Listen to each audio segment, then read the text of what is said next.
Estenda a tua mão.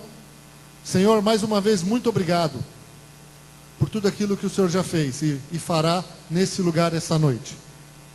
Eu sei que o Senhor já falou com o pastor Luiz Carlos e pedimos que o Senhor o use essa noite poderosamente nesse lugar. Fala através do teu servo, do teu filho, Senhor. Abençoa cada vida esta noite nesse lugar. Cumpre teus planos e propósitos em cada vida. É o que nós te pedimos em nome de Jesus. Amém.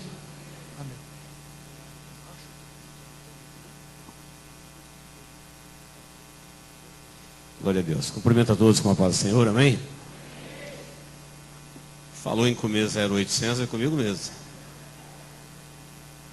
Não temos problema nenhum com isso. Bênção, a gente não dispensa.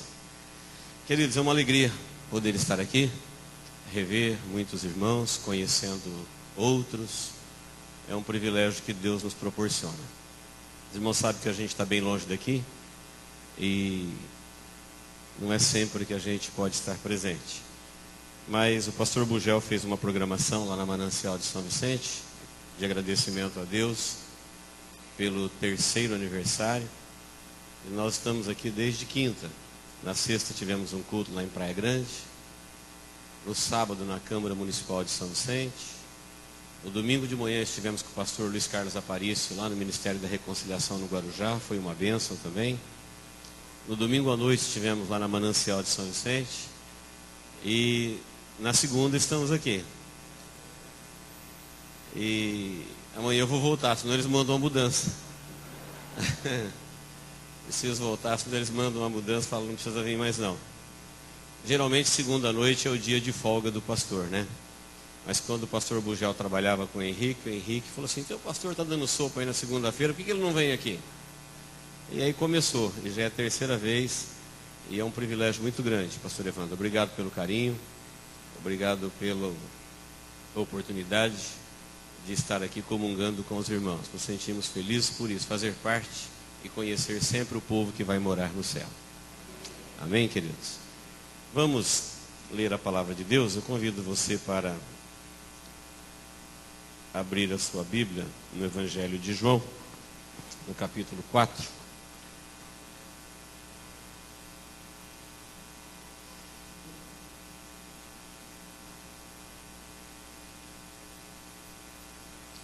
Evangelho de João, capítulo de número 4, texto bastante conhecido. Eu peço que você, ao abrir a sua Bíblia, abra também o seu coração e peça para Deus falar com você. Porque Deus nunca despede vazio quem tem ouvidos para ouvi-lo. No Cântico de Maria, ela diz que Deus despediu vazios os soberbos, os que estavam cheios. Mas encheu de bênção os que estavam vazios. E sempre que a gente se esvazia na presença de Deus, Deus se encarrega de nos encher da sua maravilhosa revelação. Evangelho de João, capítulo de número 4. Antes de lermos, feche os seus olhos, por favor. Deus, em nome de Jesus, obrigado por esta noite, Pai. Noite feliz, noite abençoada. Como é bom, Deus, nos reunirmos, aqueles que são lavados e remidos pelo Teu sangue de Jesus. Obrigado, Deus, por Tua presença aqui. Sem a Tua presença, ó Deus, nada faz sentido. Tudo perde valor. E quando nós sentimos a Tua presença no ambiente, nossa alma se alegra, nosso coração se parte. Nós nos derramamos em louvor e adoração, porque Tu és o motivo da nossa canção.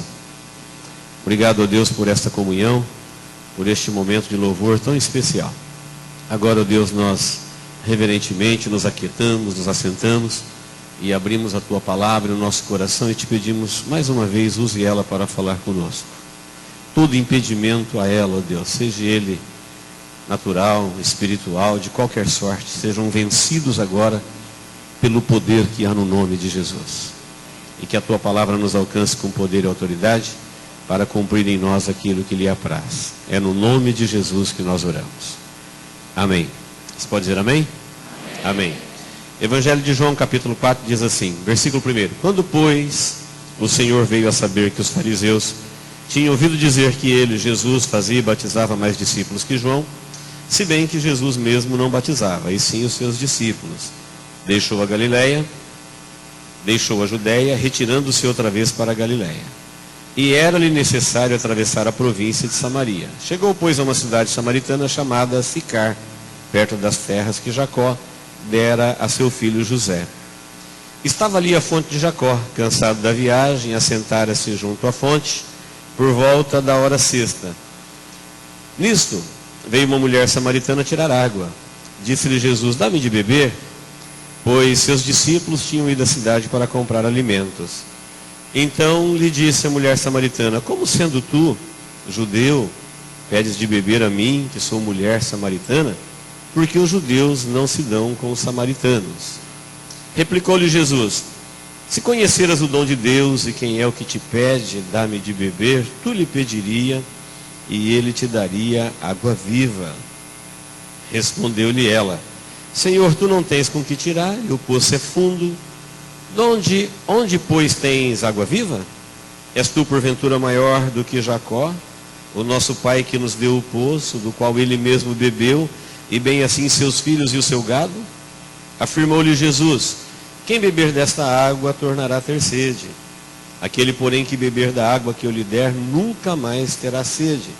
Pelo contrário, a água que eu lhe der será nele uma fonte a jorrar para a vida eterna. Disse-lhe a mulher: Senhor, dá-me dessa água, para que eu não mais tenha sede, nem precise vir aqui buscá-la. Disse-lhe Jesus: vai e chama o teu marido e vem cá. Ao que respondeu a mulher: não tenho marido. Replicou-lhe Jesus: bem disseste, não tenho marido, porque 5 maridos já tivestes, e esse que agora tens não é teu marido, e disseste isto com verdade. Senhor, disse-lhe a mulher: vejo que tu és profeta. Nossos pais adoraram neste monte, vós entretanto dizeis que é em Jerusalém o lugar onde se deve adorar. Disse-lhe Jesus: mulher, podes crer-me que a hora vem, quando nem neste monte, nem em Jerusalém adorareis ao Pai. Vós adorais o que não conheceis, nós adoramos o que conhecemos, porque a salvação vem dos judeus.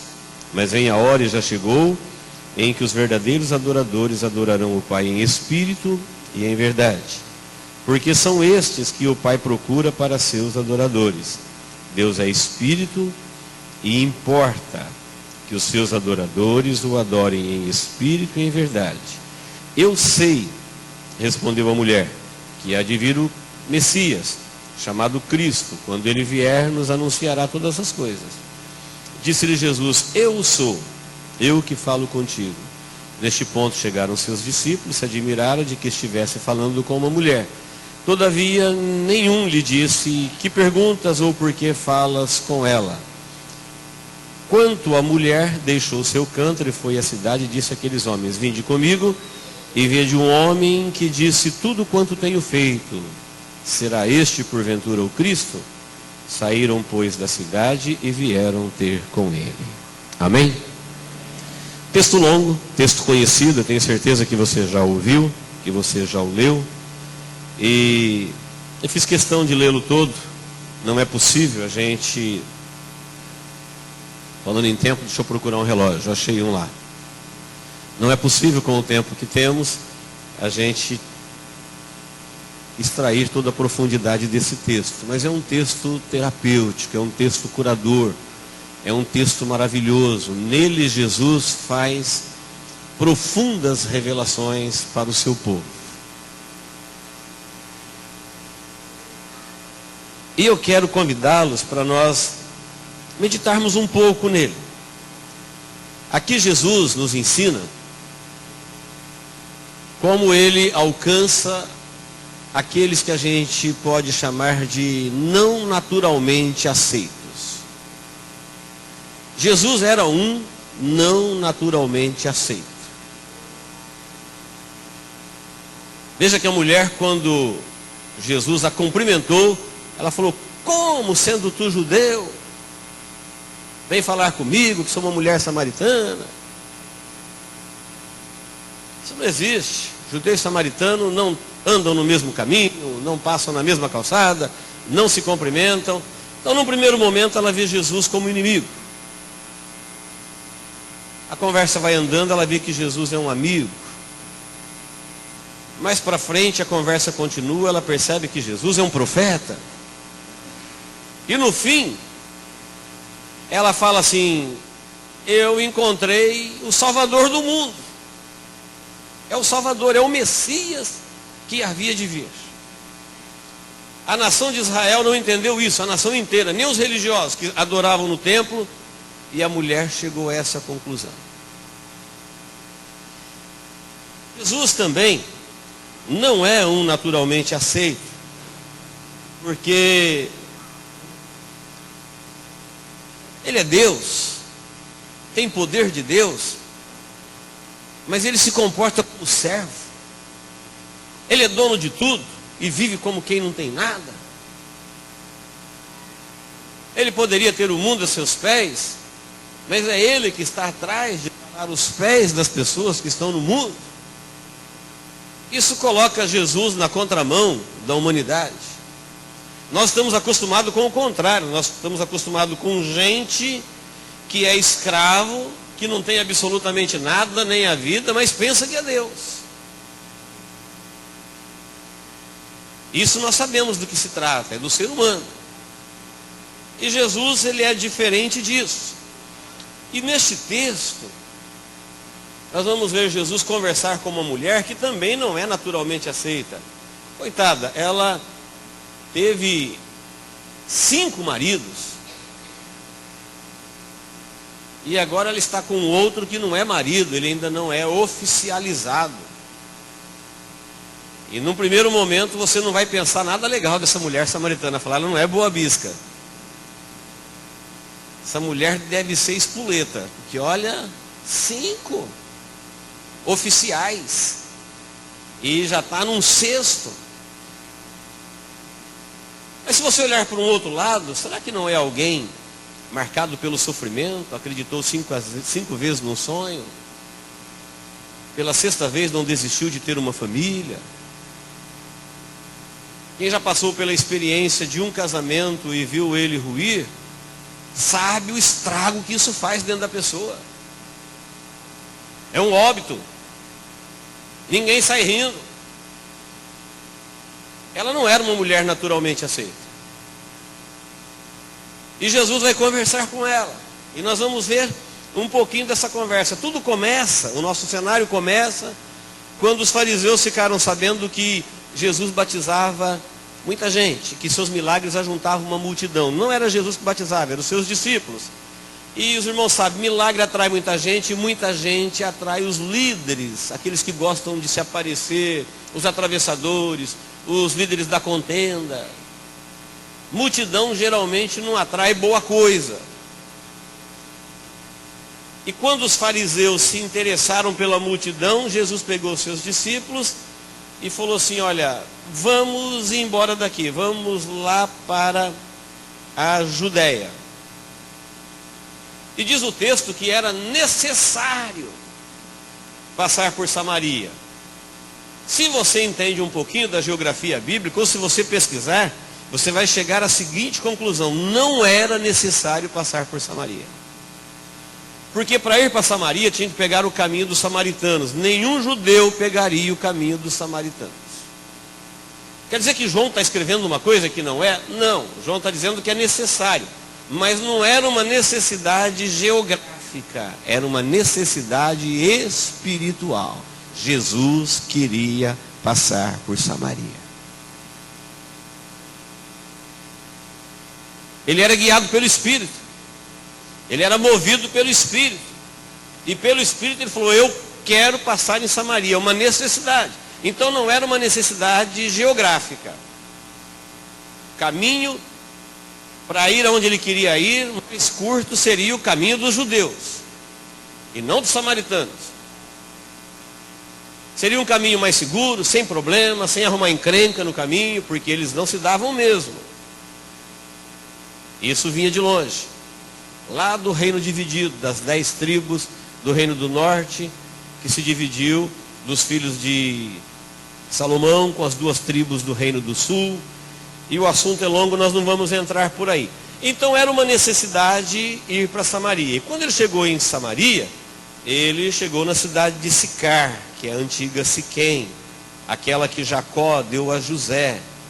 E esse povo é oriundo dos filhos de Israel que pertenceram às 10 tribos do norte. Depois de Saul, Davi, Salomão, o reino de Salomão se dividiu, e as 10 tribos, eles adoravam em Samaria. O templo de Jeová estava em Jerusalém. Mas havia uma rixa muito grande do mesmo povo de Israel, briga entre os dois reinos, que o reino de Israel das 10 tribos criou um santuário em Samaria, ordenou sacerdotes por conta dele, que não era da linhagem de Arão, porque ele tinha ciúmes de ver as 10 tribos do norte e adorar no reino do sul. Daí a mulher falar para Jesus: nossos pais nos ensinaram que é nesse monte, e vocês falam que é lá em Jerusalém. Porque era lá em Jerusalém. Então esse povo samaritano, eles eram mestiços, não eram judeus puros.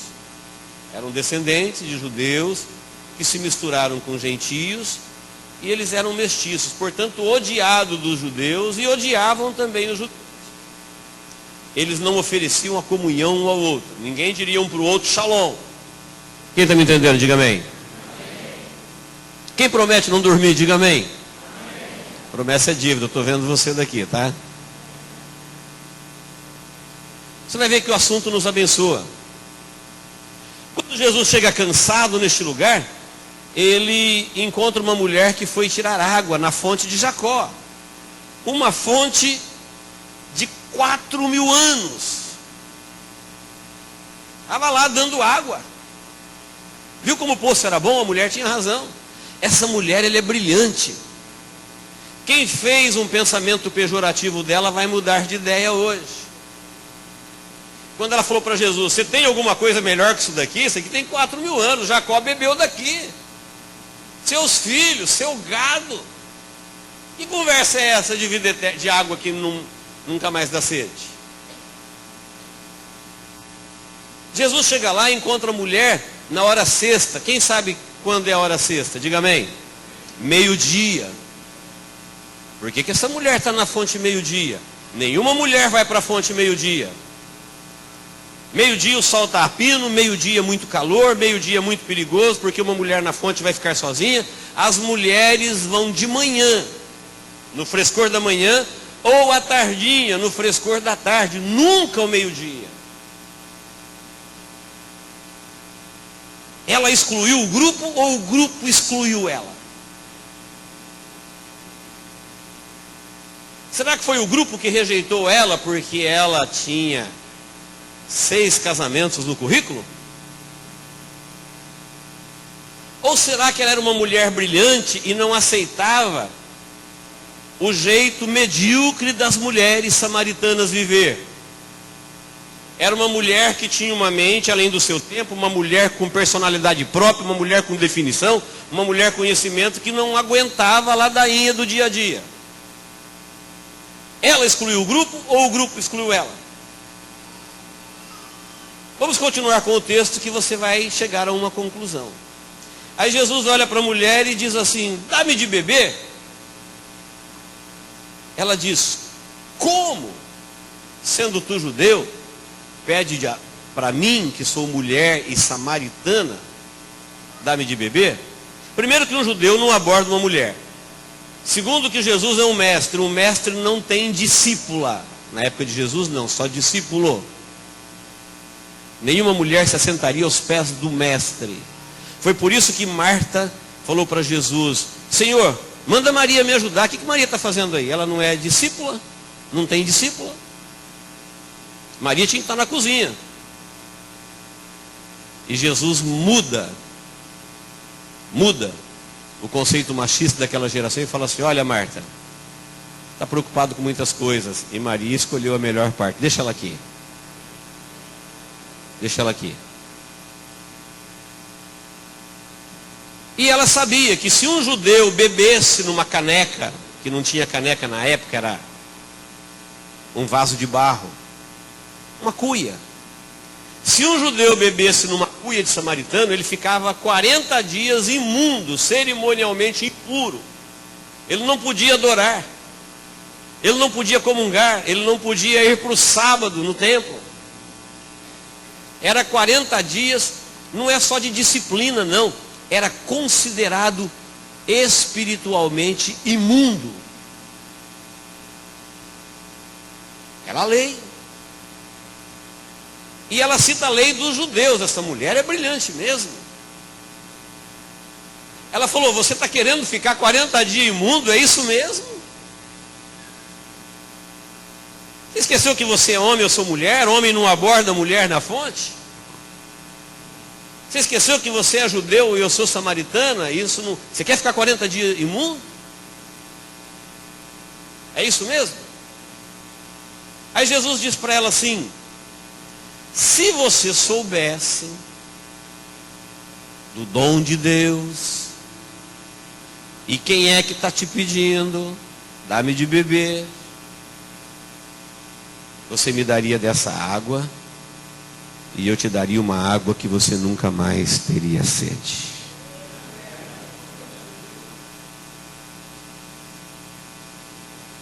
É muito comum, quando você descobre que Deus te pede alguma coisa, às vezes você questiona, dizendo: Deus, o Senhor está pedindo muito. A gente tem que comungar, a gente tem que louvar, a gente tem que adorar, a gente tem que dizimar, a gente tem que ofertar. Enquanto eu venho para a igreja, eu passo na frente de um monte de casa que as pessoas estão assistindo televisão, passo na frente de um monte de bar que as pessoas estão tomando uma cervejinha, que eles estão andando para lá e para cá, e esse povo que não serve a Deus não faz nada. E no dia seguinte a vida é boa para eles, às vezes melhor do que para mim. Tudo dá certo para os filhos deles, a empresa deles vai bem. Por que o Senhor pede isso para nós? Deus diz assim: olha, se você conhecesse o dom de Deus. Quem que é o dom de Deus? É Jesus, é Ele. Deus está me dando para vocês. Vocês estão perdidos, vocês são filhos de Adão, vocês estão malditos, vocês vão para o inferno. E Deus graciosamente, na sua infinita graça, me deu para vocês. E eu vim aqui para dar para vocês o Espírito Santo, que vai acabar com a sede da tua vida, porque esses tipos de água que vocês bebem sempre dará sede de novo. Jesus está dizendo assim: quando Deus te pede alguma coisa, Ele está pedindo muito pouco em relação àquilo que Ele quer te dar. Quem me entendeu, diga amém. Se você achar que Deus está pedindo muito, é só fazer como os pagãos: não venha mais, não dizima, não oferta, não adora, não contribua. E quando tudo terminar, você vai para onde vão os pagãos: para o inferno, para o lago de fogo.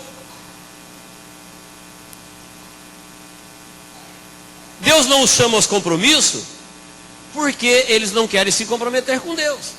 O diabo é o contrário: o diabo oferece muito e no fim toma tudo. Deus pede muito pouco e, na verdade, Jesus falou assim: olha, eu nem preciso dessa água, eu estou te dando uma oportunidade de você me dar um pouquinho dessa água, e eu vou te dar alguma coisa que salta para a vida eterna. E isso ele falava do Espírito Santo. Ele vai oferecer o Espírito Santo para a mulher samaritana. Essa mulher tem 6 maridos, gente. Ele vai oferecer o Espírito Santo para ela. Ele estava falando do Espírito Santo. Aí, como todo mundo é desconfiado, fala: não sei porque que Deus quer as coisinhas da gente, né? No nosso centavinho, nossa adoração. Deus não precisa disso, nós é que precisamos. Ele pede, mas na verdade quando Deus está pedindo, Ele está pensando em dar. Porque quando você abre o coração para oferecer, coração aberto Ele enche. Quando você abre a sua vida para ofertar, para fazer para Deus, essa vida aberta Ele enche. Por isso a Bíblia diz: dai, porque quem dá, muito cairá no seu regaço. Para Ele dar-se-á, bênçãos incontáveis virão sobre a vida daqueles. Então é verdade que o pagão não tem nenhuma obrigação e Deus não pede nada para ele não deve nada para Deus. Deus nunca vai cobrar um pagão por que ele não veio no culto. Deus nunca vai cobrar um pagão por que ele nunca jejuou, por que ele nunca leu, por que ele nunca evangelizou, por que ele nunca foi fiel. Porque Deus só cuida dos seus filhos. E os seus filhos, como diz Hebreus 12, ele disciplina. Porque como nós tomamos a ceia, a gente lê, é melhor ser disciplinado pelo Senhor do que ser condenado com o mundo. Com o Senhor nós somos disciplinados. O mundo será condenado.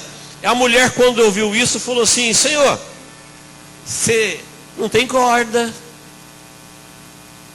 Ela é esperta mesmo, né? Ela é esperta. Falou: você não tem corda. O poço é fundo. Você não tem com que tirar. Da onde você vai me dar água viva? Quando ele diz, esse tipo de água que vocês bebem, volta a dar sede. Eu estou falando de uma água que não dá sede. Queridos, preste bem atenção. Às vezes, nós estamos como aquela mulher, tão perto do Salvador e tão longe de ser salva. Tão perto de uma fonte eterna e bebendo de coisas que voltam a dar sede, que é a religião, que é as formalidades, que é o vocabulário cristão, sem ter experiência com o Espírito Santo de Deus. Então tem muita gente que mesmo se chamando ou se dizendo cristão, ele ainda não teve a experiência de encontrar-se com Deus de tal forma que ele diz, me encontrei, acabou a minha procura. Acabou o meu medo, acabou a minha insegurança, acabou a minha incerteza. O que Deus colocou na minha vida agora já me leva para um outro tempo além do meu tempo. Eu já vivo pela fé na eternidade. Tem gente que tem que ficar bebendo isso que dá sede de novo, correntinha daqui, pactos dali, aliança daqui. Não, queridos. Jesus veio para nos conectar direto ao trono através do Espírito Santo. Acabou a busca, acabou a procura, acabou a incerteza, acabou os intermediários. Foi para a mulher, estou falando de alguma coisa que não é como o sacrifício judaico, que todo ano tem que repetir. Não é como a adoração religiosa, que estou falando de alguma coisa que começa uma vida de fé aqui, uma alegria, uma satisfação, um relacionamento. Ele falou, isso não acaba aqui, isso entra na eternidade. Você começa a viver pela fé num outro tempo além do teu tempo. Pela fé. Como nós aprendemos no domingo de manhã lá. Enquanto a ciência está tentando curar o corpo, a igreja já está de posse da vida glorificada. Nós já temos a revelação de Deus do pós-morte, do novo céu, da nova terra. Aquilo que o mundo vai noticiar no amanhã, para nós já é uma revelação desde que João escreveu o Apocalipse, quando Deus falou para ele assim, olha, o anjo falou para João e falou para João escrever num livro e falou, diga aos servos de Jesus que tudo está feito. Está tudo pronto. O que está pronto? As moradas celestiais, o novo céu, a nova terra, o juízo final, o destino final dos salvos, o destino final dos ímpios. Já existe isso, só não chegou ainda, mas já está lá. O mundo ainda vai colocar isso na televisão um dia. Quem for arrebatado não vai assistir o arrebatamento, mas quem não for, vai ver a notícia do arrebatamento na televisão. E nós sabemos disso, porque está revelado para quem? Para os servos de Jesus. Nós já vivemos num outro tempo além do nosso tempo. Tem gente que não sabe disso ainda, ele fica questionando Deus, colocando Deus na parede, querendo que Deus faça ele triunfar neste mundo que já está maldito e afundando. Deus não veio para salvar o caos. Ele veio para nos levar do caos. Isso daqui tem data marcada para ser destruído. A Bíblia chama de esse dia de o dia, ele já existe. A Bíblia chama de o juízo de a hora, ela já existe. E o relógio está andando. O cronos, o tempo nosso está andando. E Jesus está falando para a mulher que ele está oferecendo para ela viver num outro tempo. Quando a mulher se interessa, fala assim, então eu quero dessa água, eu quero. Me dá. Aí Jesus diz assim, espera aí. Vai lá e chama o teu marido. Ela está dizendo para Jesus, eu quero o Espírito Santo. Ela não sabe o que é o Espírito Santo. Mas ele falou de uma água que solta para a vida eterna. Ela entendeu muito bem que ela não ia ter que ficar voltando sempre para matar sede. Ela falou, eu quero dessa água. Vai lá e chama o teu marido. Aí ela diz para Jesus o que ele não sabia ainda. Olha, eu não tenho marido. Em outras palavras, ela tinha. Por que ela disse que não tinha? Porque ela estava dizendo, olha, é comigo mesmo. Não precisa falar com meu marido a esse respeito. Se a água é para mim e é para a vida eterna, pode falar comigo mesmo. Tem nada que ser com meu marido. Eu falo por mim. Eu não tenho marido. Alguém vai pensar assim, ela disse que não tem marido porque ele não era oficial.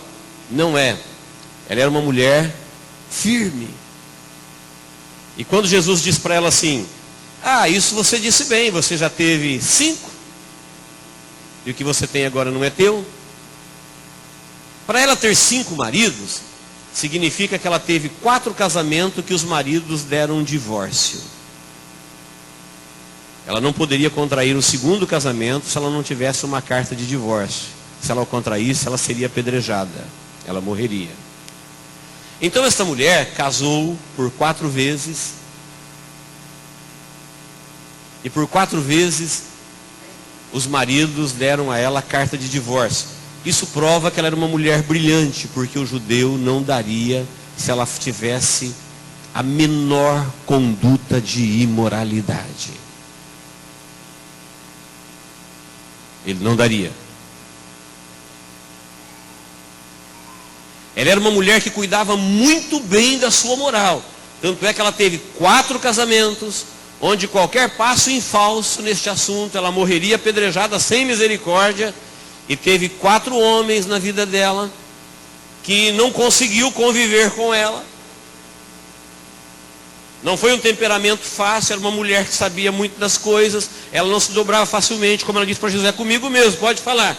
E essas pessoas consideravam tanto esta mulher, que os 4 deram para ela a carta de divórcio. O 5º não deu. Por isso o seu casamento com o 6º não era oficializado, porque ela não tinha carta de divórcio. Ela não poderia oficializar seu 6º casamento. Devia ser uma mulher muito bonita, porque ela achou 6 homens que queriam casar com ela com um currículo desse. Não recomendo isso para nenhuma irmã.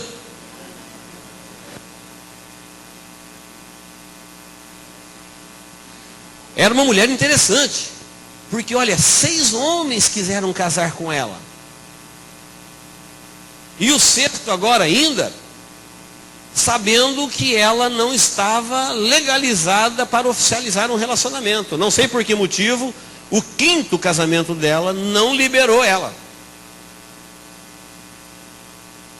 Não sabemos essa informação. Mas o fato é que ela era uma mulher interessante.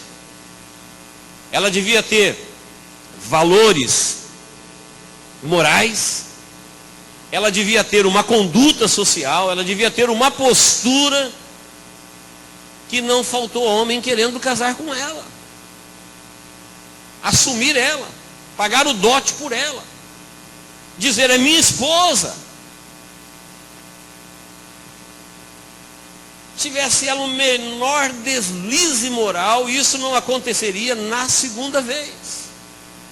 Mas quando a gente lê o texto assim, fala, essa mulher não deve ser boa bisca, 6 casamentos. E Jesus queria passar por Samaria para encontrar com ela. Talvez seja por isso que ela estava meio-dia na fonte.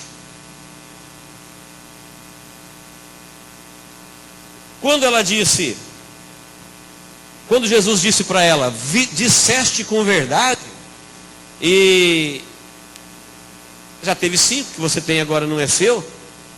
Ela falou, eu estou vendo que você é profeta. revelou o escondido dela. Estou vendo que você é profeta. Então, se você é profeta, lá vai. Nossos pais falaram que é em Samaria que se adora. E vocês, judeus, falam que é lá em Jerusalém. E aí? Onde é?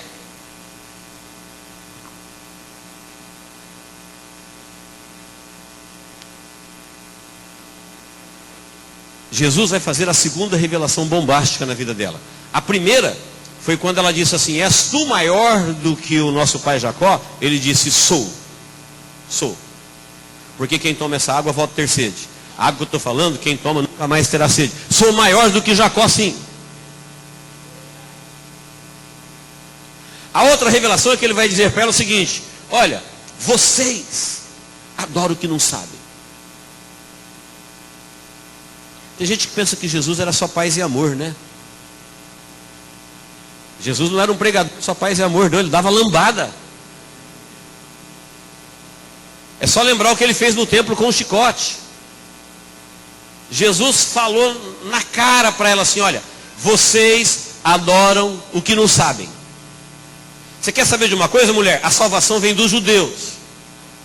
Vocês adoram o que não sabem.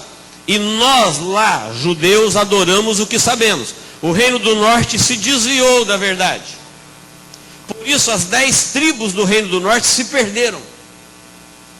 Israel renasce do reino do sul, das 2 tribos. Mas ela era uma filha do reino do norte, ela aprendeu que era em Samaria, com os sacerdotes de Samaria, mas tudo isso feito longe da vontade de Deus. Ciúmes dos reis. Os reis do reino do norte tinham ciúmes de ver o povo adorar em Jerusalém. Por isso eles criaram um templo, criaram uma religião com roupas deles, com formalidades dele, imitando Jerusalém. Só não tinha o Deus que era adorado em Jerusalém. Mas enfiou religião no coração do povo. E Jesus disse para ela assim: olha, eu vou falar para vocês não sabem o que vocês fazem. A adoração, quem sabe, é os judeus, e a salvação vem dos judeus. Mas eu vou te dizer uma coisa: está chegando um tempo, e já chegou, em que os verdadeiros adoradores, eles adoram o Pai em espírito e em verdade. Querido, sabe o que ele está dizendo para a mulher? Ele está dizendo assim: olha, você acabou de fazer essa pergunta num tempo em que está para mudar as coisas. Até hoje a adoração era realmente em Jerusalém. Portanto, não vem com esse negócio de Samaria, não. É em Jerusalém mesmo, é lá, os judeus sabem o que fazem. Porém, já está acabando o tempo da adoração em Jerusalém. Já chegou um tempo, já chegou a hora, e agora é a hora já chegou, que daqui para frente não vai ser mais no templo. Deus vai procurar adoradores que adoram o Pai em espírito e em verdade. Obrigado, Pedro. Tá bom, deixa aqui por precaução. Eu sou meio igual camelo. Toma uma vez só e vai longe. Preste bem atenção. Quando a gente percebe que tem algo de espiritual, a gente já tem logo uma pergunta: onde é? Onde é a bênção? Qual é o endereço? Dá um lugar. A humanidade está sempre perguntando para Deus: quem é a pessoa? Qual o lugar? Qual o endereço? Fala para mim aí. A mulher era decidida mesmo, ela falou: diz para mim, onde é que se deve adorar? Eu vou lá. E Jesus disse para ela: está chegando um tempo que Deus vai aceitar a adoração só daqueles que adoram em espírito e em verdade. Mais para frente ele vai falar para os discípulos assim: está vendo esse templo aí, ó? Que vocês adoram mais o templo do que a Deus? Eu vou destruí-lo. É verdade que os homens reconstruíram e nunca mais parou de construir templo de novo. Mas Jesus falou: eu vou destruir, e eu vou construir um outro. E é nesse outro que eu vou construir em 3 dias, sua morte e ressurreição, é que a gente vai se encontrar. É no coração de cada um. É aí que a gente se fala. É aí que a gente comunga. É aí que a gente conversa. Não é na igreja que você vai, é na igreja que você é. A gente fica medindo. Onde? Como? Aquela igreja é boa, aquela igreja é ruim. Pastor, o culto ontem foi bom, o culto ontem foi ruim. Mas por que foi ruim? Ele acontece dentro do seu coração, então você está falando que você é uma igreja ruim. O culto foi frio, então você é uma igreja fria. Porque quando eu chego para adorar, eu sou o templo. O Espírito Santo já está dentro, Deus está presente, não precisa de mais ninguém. Se tiver o bugel cantando Faz de Mim um Vaso Novo, melhora. Se não tiver, não atrapalha em nada, eu vou adorar da mesma forma. Se tiver 500 pessoas, eu vou adorar. Se tiver 2, eu vou adorar. Porque eu vim para adorar. O Deus que eu vou adorar já está aqui. O Espírito que me conduz a Ele está dentro de mim. Está faltando o quê? É que a gente não sabe adorar em espírito. A gente adora na carne. Quem consegue uma definição dentro do seu coração do que é fazer as coisas em espírito? A gente fala muito em viver no Espírito, orar no Espírito, andar no Espírito. O que é isso? Vou explicar para vocês o entendimento que eu tenho da palavra. Se tiver um melhor, eu louvo a Deus por sua vida, mas se você não tiver nenhum, esse vai te ajudar. Nós somos Espírito, alma e corpo. Se eu pudesse deixar o meu corpo ali sentado naquela cadeira e vir aqui só com o meu Espírito, a minha alma viria junto. Porque espírito e alma são inseparáveis. É o meu espírito que dota a minha alma da imortalidade.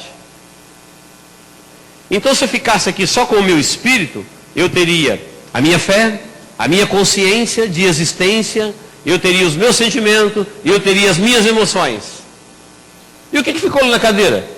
Ficou só os meus sentidos, pelo qual eu percebo o mundo. Com os meus olhos eu vejo, com o meu nariz eu cheiro, com a minha boca eu sinto o paladar, com o meu ouvido eu ouço, com o meu tato eu toco. Então eu vim aqui com o meu espírito, eu perdi só os meus sentidos. Animais, para ficar bem agressivo, os meus sentidos materiais. Falo materiais porque eu sou matéria, eu sou barro vivo, você é barro vivo. Nós somos criados do barro. Deus soprou e nos tornamos alma vivente. Então, se o pastor Evandro criasse uma sala aqui do lado e falasse assim, olha, se fosse possível, quem está me entendendo? Diga amém. Vou criar uma sala aqui para todo mundo deixar o seu corpo lá e vir aqui só com o seu espírito. Todo mundo larga o seu corpo lá. Na igreja que meu pai se converteu lá em São José do Rio Preto, os irmãos vinham de chapéu, tinha que deixar o chapéu na parede. Tinha o chapelódromo lá. Não podia entrar de chapéu. Então, se fosse possível ele criar uma sala e falar, vamos deixar o nosso corpo lá, e nós entraríamos aqui só com o nosso espírito.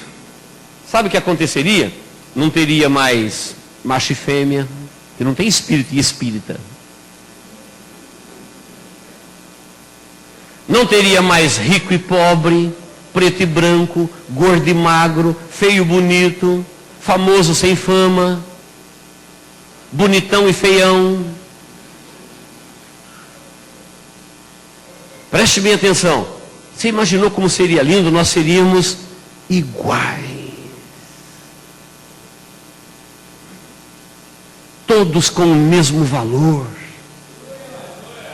Todos com o mesmo cântico. Por que nós estamos aqui? Nós somos lavados e remidos pelo sangue de Jesus. Estamos aqui para adorá-lo. Ele é o nosso Salvador. Ele é o nosso condutor. Então nós não veríamos diferença. Não faríamos nenhum tipo de discriminação. Será que a gente consegue vir adorar no Espírito? Eu olhar numa multidão dessa e falar, não estou vendo nenhum homem, nenhuma mulher, estou vendo adoradores. Não estou vendo nenhum velho, nenhum novo, estou vendo adoradores. Não estou vendo gordo e magro, preto e branco, vermelho e amarelo. Não estou vendo rico ou pobre, feio ou bonito, sábio ou leigo. Sabe o que eu vejo aqui? Adoradores. Esta seria uma visão no Espírito. Porque qualquer coisa fora disso já é carne. Quando eu dou um abraço mais apertado num do que no outro, isso já não é espírito. No espírito, nós somos todos iguais. Éramos perdidos, fomos iluminados, éramos condenados, fomos salvos, não éramos povos, fomos feito povo, e agora viver no Espírito é isso. Se você quer saber se você está vivendo no Espírito, olha para todo mundo e vê todo mundo igual. Conversa com todo mundo e trata todo mundo igual. Você quer saber se você tem vida espiritual?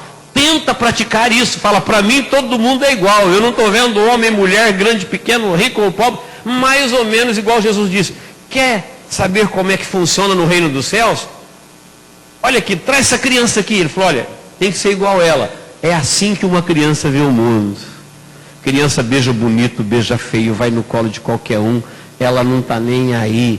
Ela é criança, ela é rica demais para perceber as pobrezas da carne. As divisões dos homens.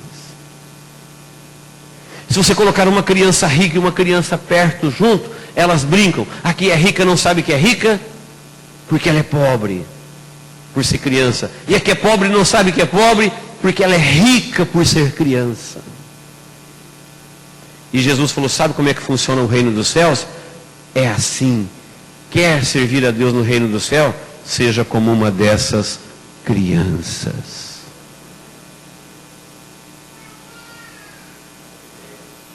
Jesus olha para a mulher e não vê 6 casamentos, ele não vê nada, ele vê uma mulher brilhante, que não desistia da ideia de ser feliz, que não desistia da ideia de ter família, uma mulher que cuidou da sua vida moral, uma mulher que cuidou da sua conduta, só que ela não desistiu de viver.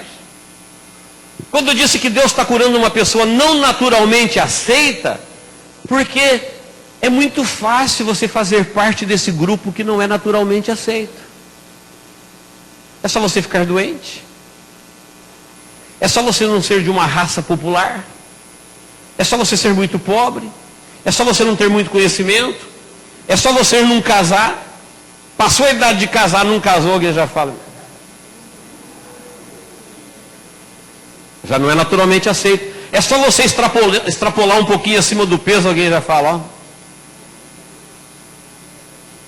ó. Ou se você tiver muito pouco peso, alguém olha para você.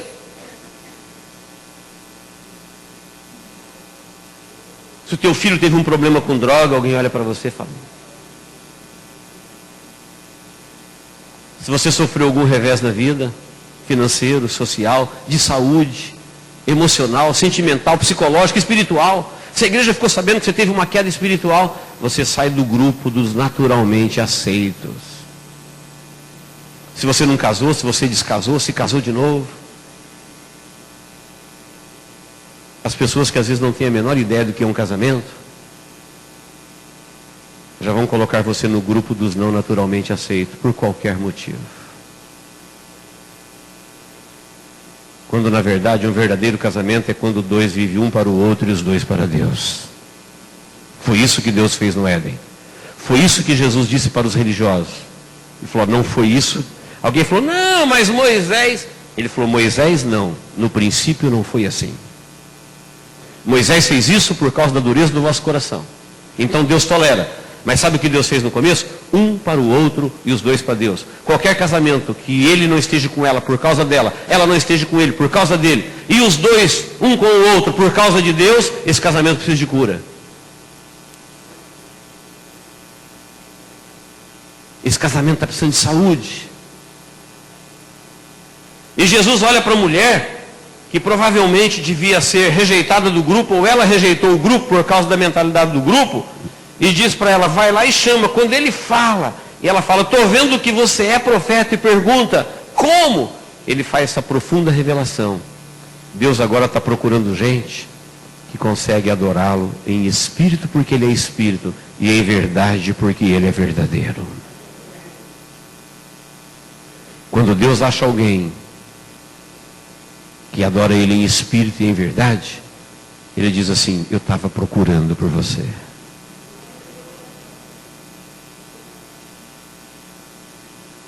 Você é uma dessas pessoas que faz parte dos 7 bilhões de seres vivos que ocupam o planeta. Eu estava procurando por você, para nós nos relacionarmos. Você é meu povo e eu sou o seu Deus.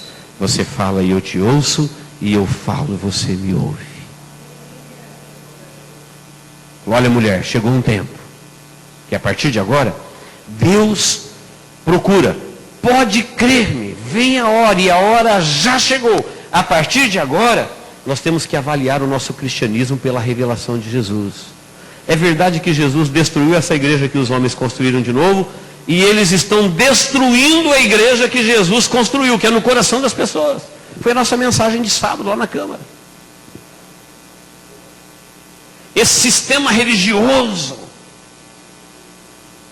onde a igreja fica gigante e Deus desaparece, onde um homem fica grande e Deus fica pequeno, quando é Ele que tem que crescer e nós temos que ficar pequeno. Esse sistema religioso, Jesus já destruiu ele com a sua morte na cruz. Ele criou um outro que os homens estão destruindo. E um dia eles darão conta, porque a Bíblia fala que aquele que destruir o templo de Deus, Deus o destruirá. E o templo de Deus é dentro do nosso coração. É onde o culto acontece. É em espírito. É em verdade. Quem está me entendendo, diga amém. Sabe por que você faz parte de um grupo não naturalmente aceito? Pastor, aconteceu alguns problemas na minha vida, na minha firma, na sociedade, com o meu filho, com a minha filha, com o meu pai, com a minha mãe, com a minha nora, com o meu genro, com o meu neto, com a minha empresa. Fica triste não, queridos. Ninguém vai para a guerra e fica bonito. São feridas de guerra. Nós temos um inimigo que trabalha. E às vezes ele não consegue atingir o seu coração, mas ele atinge alguém que o seu coração está ligado a ele. Às vezes ele não consegue atingir a sua vida, mas ele atinge alguém que atingindo ele atinge a sua vida. Por causa da guerra espiritual. Os homens de Deus na Bíblia nunca foram bonitos. Eles foram meio parecidos com Cristo, e Cristo não tinha nem parecer e nem formosura. Ele era um homem de dores, nenhuma beleza nele havia para que nós o desejássemos. Jesus era um homem ferido de guerra. Ele não estava penteadinho na cruz. Ele não estava com semblante de felicidade na via cruz, carregando a cruz, semi-despido, humilhado. As pessoas falando, olha o Salvador do mundo. Olha o que Deus tinha prometido lá no Gênesis que ia mandar. Olha isso aí, o que Deus mandou.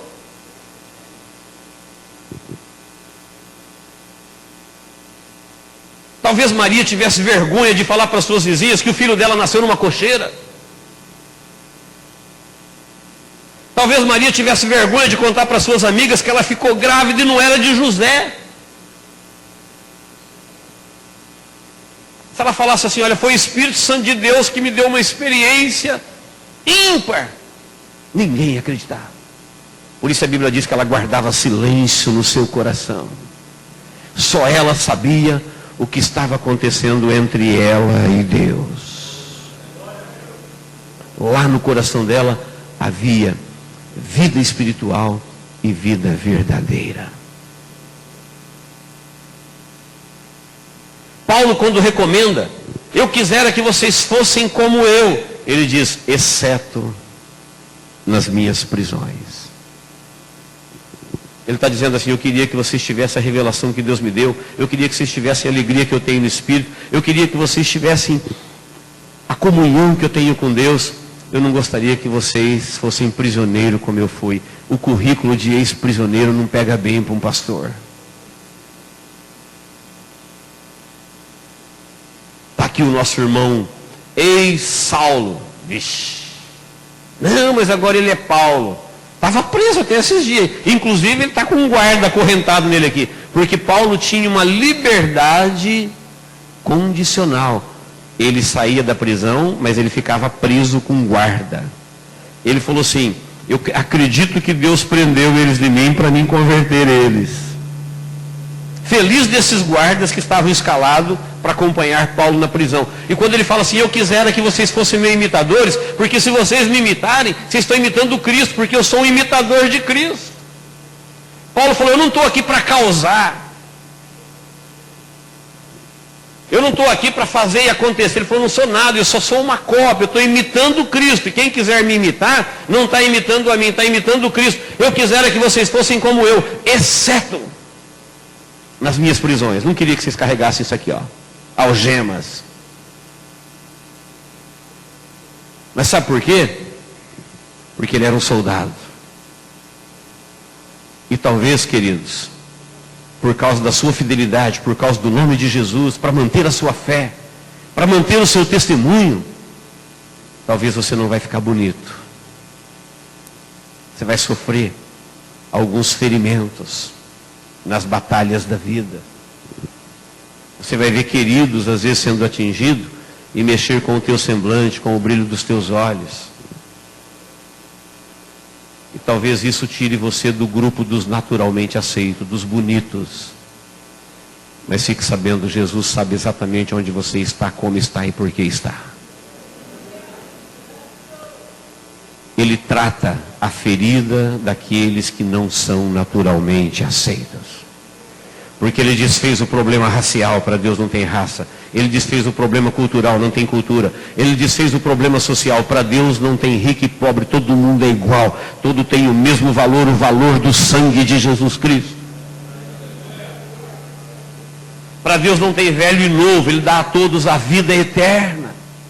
Para Deus não tem pessoa melhor do que a outra, Ele coloca no coração de todos o mesmo Espírito. Para Deus não tem ninguém que vale mais, cada um tem a sua função. O fato de eu estar aqui pregando não quer dizer que eu tenho mais valor do que você. Às vezes a graça de Deus está na minha vida aqui por causa de você que está orando por mim. E se o Deus que está na tua vida não estivesse na minha, eu não estaria aqui. Somos todos iguais, é como um corpo. Que parte do corpo você arrancaria e jogaria fora? Um olho, uma perna, um braço, um rim, um coração? Fala, não, eu preciso de todos eles. Deus, quando manda uma palavra para o pregador, Ele não está falando com o pregador por causa do coração dele. Ele está falando com o pregador por causa do coração de todos os ouvintes que virão.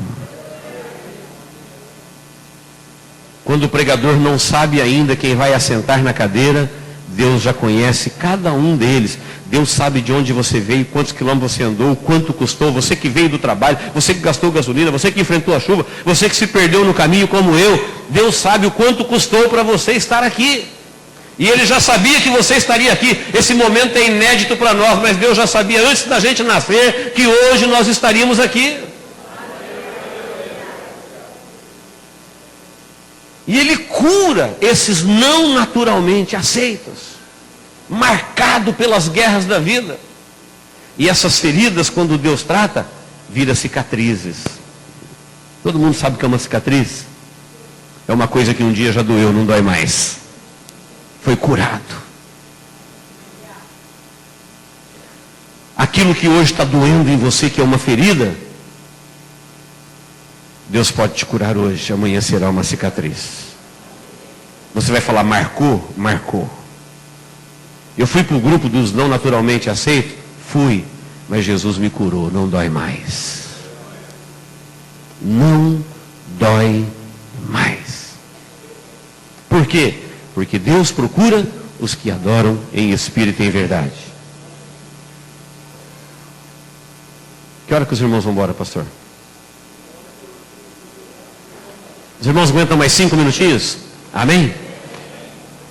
Quando Jesus falou para ela que Ele sabia da situação dela, e que Ele ofereceu o Espírito Santo sabendo de tudo isso, Ele falou, eu sei que você tem 5, que você tem agora não desceu. Estou sabendo. Quando Ele disse para ela que Ele sabia disso, que ela falou, eu sei que é profeta, e que Ele revela, ela faz uma outra revelação bombástica. Ela falou, eu sei que o Messias virá. E falou isso para ela. Sabe o que é o Messias? É o prometido do Éden. É o proferido de todos os profetas, dos patriarcas, dos reis. A nação deveria estar assim, ó. O Messias virá, o Messias virá. Os fariseus achavam que era eles que iam dizer, esse é o Messias ou não é o Messias. Porque eles se achavam donos da religião. E eles estavam definidos por Jesus como cegos guiando cegos, e os dois vai cair na cova. E esta mulher que parecia que não era boa vista, que parecia uma mulher não naturalmente aceita, que ninguém queria ser amigo dela, porque ela já teve 6 relacionamentos, ela falou para Jesus: eu sei que o Messias virá. E sei também que quando ele vier, ele vai nos falar todas as coisas. E Jesus disse para ela assim: eu sou o que falo contigo. Que Deus tremendo que nós temos. Jesus deveria reunir uma multidão, operar um sinal, provocar um eclipse, uma lua de sangue, juntar uma multidão para falar: quero dizer para vocês que eu sou o Messias. Ele foi falar para a mulher samaritana sozinha. Ela falou: eu sei, o Messias vai vir, um dia ele vai vir, e quando ele vier, ele vai falar para a gente. Ele falou: eu o sou. O eu aí está maiúsculo na sua Bíblia. Muitas vezes os judeus pegaram pedras para atacar em Jesus quando ele falava: eu sou. Sabe por quê? Porque quando Moisés perguntou para Deus: se Faraó falar para mim, quem é que falou para você vir tirar o povo daqui? Quem eu digo para ele que é você? E Deus disse para ele assim: diga para ele: eu sou, me enviou. O que quer dizer eu sou? Eu sou. O que você precisar, ele é. Você está perdido? Ele é o caminho. Você está triste? Ele é a alegria. Ele é a porta. Ele é a ressurreição. Ele é a vida. Ele é a luz. Ele é a cura. Ele é o amigo. Quem que você está esperando, mulher? O Messias? Você está sabendo do Messias? É o Messias que está esperando? Eu sou. Eu que falo contigo. Puf, o cântaro caiu no chão. A revelação era bombástica. Que Deus maravilhoso, que fala com uma pessoa na sua individualidade. Talvez você não sabia, esse é o Deus que você adora. Você não precisa encontrá-lo com ele no domingo à noite. Você pode encontrá-lo qualquer hora que você quiser. Ele não dorme. A gente dorme, mas qualquer hora que você acordar, ele está acordado. Ele não atende de segunda a sexta. É todos os dias, toda hora.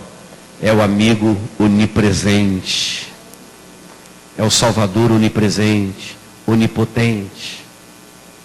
Lá no Evangelho de João, no capítulo 9, eu falei 5 minutos, os irmãos não acreditam muito em mim não. Às vezes eu engano, é para vocês não ir embora, tá? Mas eu não vou muito mais não. Lá no capítulo de João, no Evangelho de João, no capítulo 9, Jesus curou um cego de nascença. E Jesus trouxe um problema para aquele cego, porque os religiosos ficaram incomodados. Falou assim: é você que era cego? Ele falou: sou eu. Mas como é que você vê? Ele falou: o homem Jesus cuspiu no chão, fez um barrinho, colocou aqui e falou: vai lavar no tanque de Siloé. Eu fui, lavei e vi.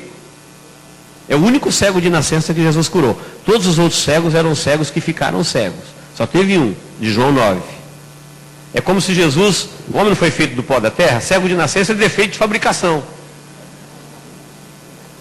Jesus olhou lá e falou: está faltando uma pecinha. Foi lá, fez um barril, pregou, falou: está zero. Lava, tira o excesso, você vai ver. Ele falou: foi assim que ele fez. Ele fez um barril, cuspiu, fez um barril, colocou aqui, eu estou vendo. Não, não é possível. Levaram o homem lá para a casa do pai dele. Falou assim: isso aqui é o vosso filho? É o nosso filho. Ele nasceu cego? Nasceu cego. Como é que ele está vendo? Pergunta para ele, ele tem idade, ele era cego, mas ele é adulto.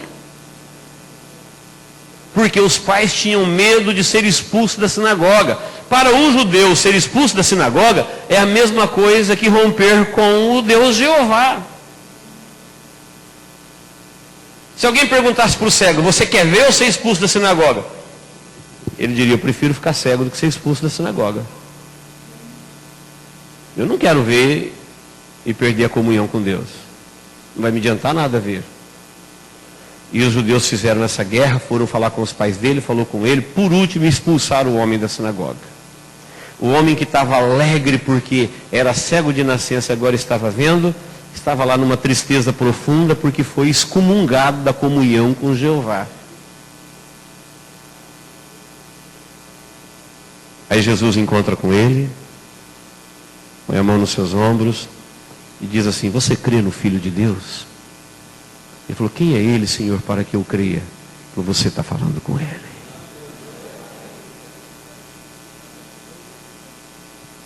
Expulso da comunhão dos homens, aceito na comunhão de Deus. A mulher samaritana, uma não naturalmente aceita pelos homens, mas perfeitamente aceita por Jesus. Ele falou: eu sou o Messias. É esse Deus que nós adoramos. Lá onde eu estou, aqui onde você está, qualquer lugar, qualquer hora, em espírito e em verdade, você sente a presença dele. Você pode não ser um naturalmente aceito para os homens, mas Deus conhece os teus valores. Deus conhece as tuas feridas. Deus conhece os teus traumas. Deus conhece a história da tua vida. Deus conhece o teu temperamento. Deus conhece a tua família. Deus conhece as tuas limitações. Deus sabe os porquês. Os homens fazem isso mesmo. Ninguém nunca ia apresentar Zaqueu para Jesus. Zaqueu era um publicano, um detestável cobrador de imposto. Ninguém ia convidar ele para a escola dominical, nem para o culto à noite. Aí Jesus acha ele em cima da figueira e fala: desce depressa, eu vou na tua casa, vou dormir lá hoje. E ele fica feliz. E Jesus diz: hoje veio salvação a esta casa. Irmãos, quando o cântaro caiu no chão, que ele falou: eu sou, a mulher foi lá para buscar água. O jarro era o seu bem importantíssimo que matava a tua sede. Ela joga o cântaro no chão e sai correndo para a cidade. E chega lá, como boa mulher que ela, põe a boca no trombone. É mulher.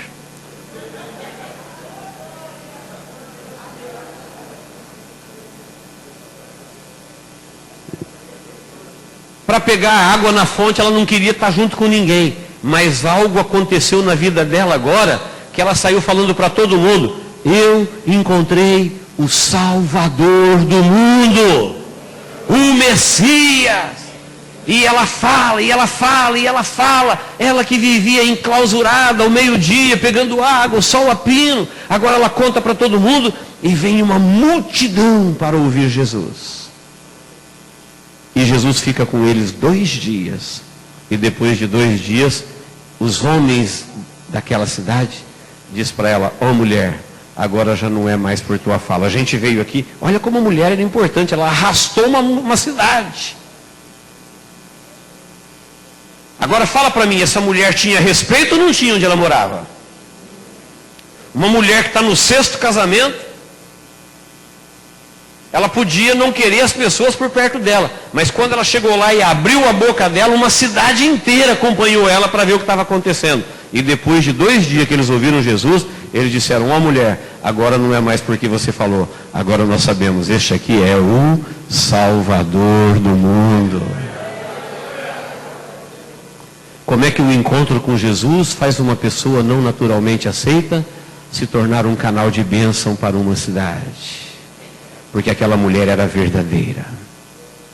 Ela estava no lugar errado, fazendo as coisas erradas, mas ela era sincera no coração dela. Ela era uma vítima do seu próprio conhecimento. Ela era uma vítima da sua própria personalidade. Talvez um rosto sofrido. E Jesus nunca disse que ela estava certa em ter 6 maridos, mas Jesus sabia dos valores que ia dentro dela. Ofereceu para ela o Espírito Santo, e quando ela ficou sabendo que ela era o Messias, ela se tornou missionária dos primeiros salvos de Deus em Samaria. E houve um derramar de Deus em Samaria. Amém, queridos? Que Deus nos abençoe em Cristo Jesus. Glória a Deus.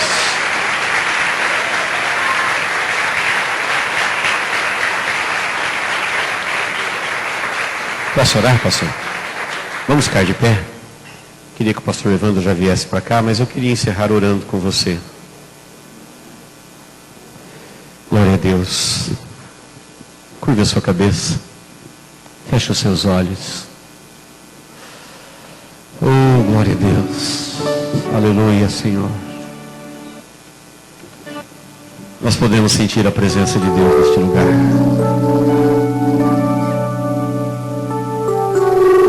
A palavra de Deus ferve no nosso coração. A presença do Espírito Santo é real na nossa vida. Deus te trouxe aqui para te curar nesta noite. Você que tem feridas, você que tem traumas, você que tem pendências na vida, você que tem valores ocultos, o Espírito Santo te conhece. Ele sabe quem é você. Ele sabe porque muitas vezes você quer ficar de canto.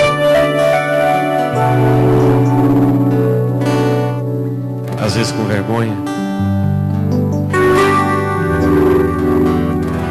Ele sabe.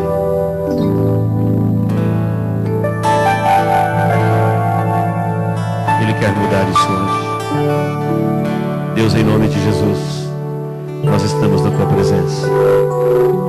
Eu sei, ó Deus, que o Senhor conhece cada um dos teus filhos que estão aqui nesta noite.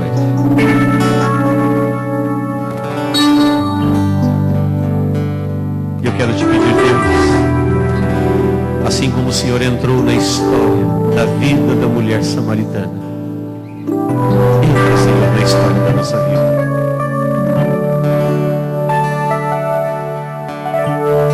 Entra, ó Deus, na história da nossa vida. Nós aceitamos, ó Deus, sermos libertos de todo e qualquer preconceito. Ensina-nos, ó Deus, o que é adorar em espírito e em verdade. Nós reconhecemos, ó Deus, que somos carnais, religiosos, humanos, falíveis, cheios de divisões. Mas também tu sabes, ó Deus, que nós queremos te servir em sinceridade, em verdade. Nós queremos te confessar nesta noite que tu és o nosso Deus, o Deus único, Criador dos céus e da terra, que Jesus, o teu Filho amado, é o nosso Salvador, e que o Espírito Santo que o Senhor enviou para estar conosco é o nosso guia, o nosso companheiro, o nosso ajudador divino de todos os dias da nossa vida. Ó Espírito Santo de Deus, olha para cada vida que está em pé aqui na tua presença. Opera nela, Senhor, a tua cura.